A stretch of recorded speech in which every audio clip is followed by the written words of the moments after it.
Wuthering Waves is out and everyone is incredibly excited. But you have to make sure to stay strong for your anime waifu and not spend your entire bank account on Wuthering Waves on the first gacha banner. So here are 5 tips on how you can save money playing Wuthering Waves. Tip 1 and my best tip is to create a Wuthering Waves spreadsheet.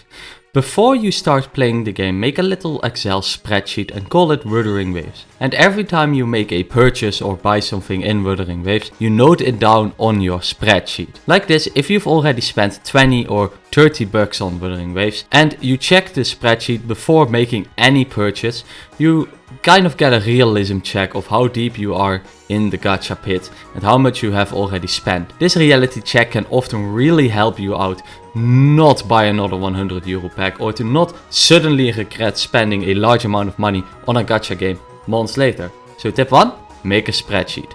Tip 2, if you want to purchase anything in Wuthering Waves, it's always good to think about it a little bit, because a ton of revenue for gacha games comes from impulse purchases. So a great way to save a little bit of your money is to take a 1-day break before purchasing anything. Let's say you want to buy a 20 euro pack because you just want some summons and the game is fun, so you want to support it, which is completely fine. If the idea pops in your head, you decide with yourself, I will wait 1 day and tomorrow, if I still want the 20 euro pack, I will purchase it.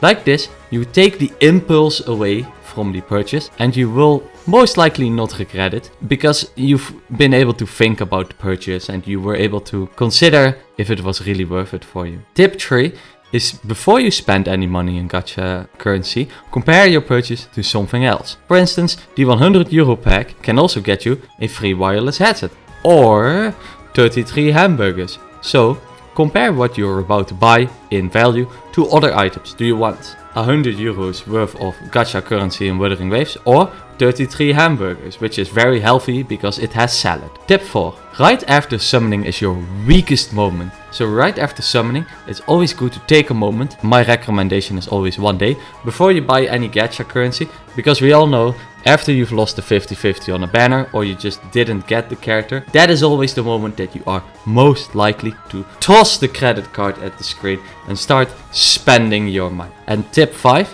is to enjoy the 4-star meta. I think when a gacha game releases, it has a fun zone called the 4-star meta, where there's only one limited 5-star and a plethora of 4 stars and then not limited 5 stars that you can make your team out of, etc. And usually at the start of the game people are figuring the meta out a lot, and some characters, like for instance Physical Zhengling when Genshin Impact released, see a lot of shining in a weird way that slowly gets power crept out as more limited characters get released that take away a lot of the capabilities of 4-star characters and then do it better. So you can enjoy your 4 stars now as there's not a better option, and then later when you have plenty of gacha currency, you can buy the inevitably power crept version of them in a 5-star, which is probably more hot anyway. So I hope you're going to really enjoy Wuthering Waves. I hope you can keep these tips in mind to save a little bit of cash on the game. But most importantly, I hope